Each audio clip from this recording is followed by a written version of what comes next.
শাকিল এবার পুলিশদের কাছে খুশবুকে ধরিয়ে দেওয়ার প্ল্যান করবে আগামী পর্বে। বিস্তারিত জানতে সম্পূর্ণ ভিডিওটি দেখতে থাকুন। আসসালামু আলাইকুম প্রদর্শক, সবার কি অবস্থা? হাজির হয়ে গেলাম দীপ্ত টিভি নিবেদিত খুশবু নাটকের 102তম পর্বে কী সব ঘটতে চলছে তার অগ্রিম খবর নিয়ে। অলরাইট, 102তম পর্বে আপনারা দেখতে পারবেন অবশেষে পুলিশ অফিসারের লোকেরা যখন শাকিলের কাছে ইনফরমেশন চাইতে আসবে তখন শাকিল বলবে, শুনুন, আপনারা আমার কাছে কেন ইনফরমেশন চাচ্ছেন? আমার কাছে তো এর আগে অনেক ইনফরমেশন নিয়েছেন।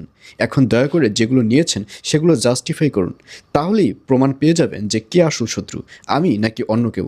আপনারা যে পিস্তলটি নিয়েছেন ওই পিস্তলটির হাতের ছাপটা চেক করুন, তাহলেই তো আসল ক্রিমিনালকে আপনারা ধরতে পারবেন। আর এই কথা শুনে পুলিশের লোকরাও এবার সিদ্ধান্ত নেবে যে পিস্তলের হাতের ছাপটা আসলে কার সেটি চেক করার, এবং এক পর্যায়ে পিস্তলের হাতের ছাপ চেক করে তারা খুশবুকেই ধরতে পারবে। আর অন্যদিকে খুশবু যে অফিসের সুপারভাইজার হয়েছে সেটা সেতু কিছুতেই মেনে নিতে পারবে না।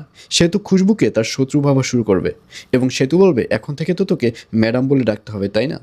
আর এই কথা শুনে সে খুশবু বলবে, না, আমাকে কেন ম্যাডাম বলে ডাকবেন? আমার ম্যাডাম তো হচ্ছেন আপনি, কারণ আমার বিপদের সময় আপনিই তো আমাকে ঠাঁই দিয়েছেন। সুতরাং আমি কোথায় কী করব সব কিছু আপনি আমাকে বুঝিয়ে দেবেন। এইসব বলতে দেখা যাবে খুশবুকে। আর এছাড়াও থাকবে আরও আশ্চর্য সকল ঘটনা। সুতরাং সবাইকে খুশবু নাটকের 102তম পর্ব দেখার আমন্ত্রণ রইল।